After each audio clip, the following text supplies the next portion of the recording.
On the morning of October 28th, 2023, Matthew Perry, the Friends star who had played Chandler Bing for 10 years on NBC, played pickleball near his home in the Pacific Palisades. He was 54 years old. For much of that year, he had been talking publicly about his sobriety, about how much work it had taken, and about wanting to be remembered for helping other addicts rather than for the television show that made him famous. A great deal of that was sincere. What the public did not know and would not know for the better part of a year was that the house he returned to that afternoon had quietly become a small drug operation, and the person running it was the one he trusted most. Kenneth Iwamasa was Perry's live-in personal assistant. Perry paid him $150,000 a year to live in the house and handle the day-to-day, including coordinating his medical care. Iwamasa had no medical training. By the end, he was the man buying the ketamine and keeping it in the house and the one putting the needle in. The ketamine had started out legal. Perry suffered from depression, and he had been receiving ketamine infusions to treat it, an off-label use of a surgical anesthetic that has become fairly common. Ketamine is classified as a Schedule III controlled substance under federal law, meaning it has recognized medical uses but also a significant potential for abuse. Those treatments were supervised by a doctor. The difficulty, according to the record that came out later, was simple. Perry wanted more than his doctor was willing to give him. And so in the autumn of that year, he and Iwamasa went looking for someone who would. Perry's struggle with addiction was neither new nor hidden. He had written about it at length the year before in a memoir, Friends, Lovers, and the Big Terrible Thing, describing decades of dependence on alcohol and painkillers, and a body worn down by the surgeries and relapses that had come with it. The ketamine therapy had been, at the start, part of an effort to get better. That is part of what gives the final weeks their particular shape.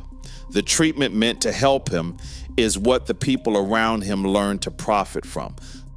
The first of those people was a physician named Salvador Plasencia, introduced to Perry at the end of September by one of Plasencia's own patients, who had described the actor as a high-profile man willing to pay cash, and a lot of it.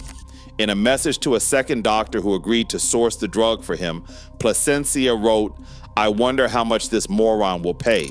Over the following weeks, the answer came to roughly $55,000.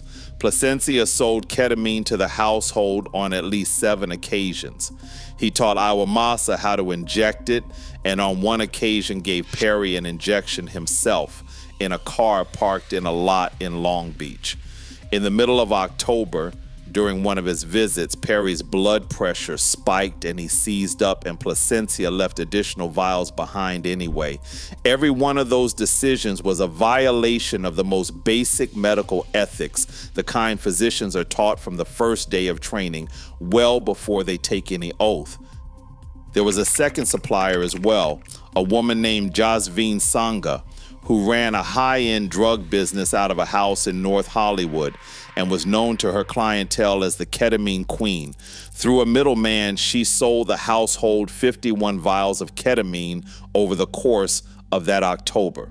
The day before he died, Perry's supply was still being topped up.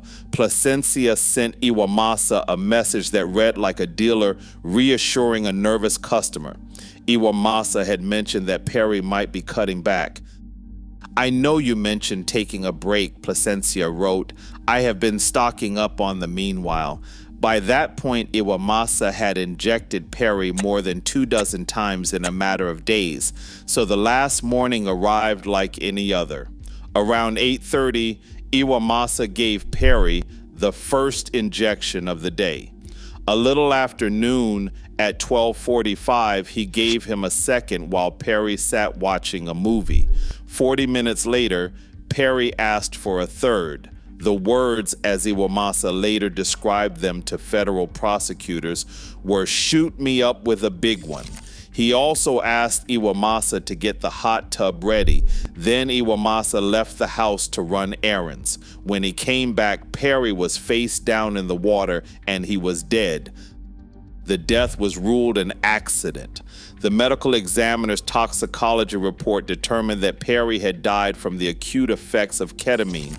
The drowning was listed as a contributing factor, as was a medication called buprenorphine that was in his system, along with a heart condition whose full extent he had not known. One detail in that report did not fit the story everyone had assumed, and it was the loose thread that eventually unraveled the rest. Perry's last legitimate supervised ketamine infusion had taken place more than a week before his death. Ketamine does not remain in the body anywhere near that long. The level found in him could not have come from his treatment. Someone had been giving him much more. Off the books. The people who had been giving it to him understood that almost immediately. Within hours of Perry's death, Sangha was instructing the middleman to put distance between himself and the actor and to delete the messages between them. He texted her back to ask how long ketamine stays in a person's system, because he had heard the toxicology screen would look back 90 days. 5 months later, federal agents searched Sangha's home.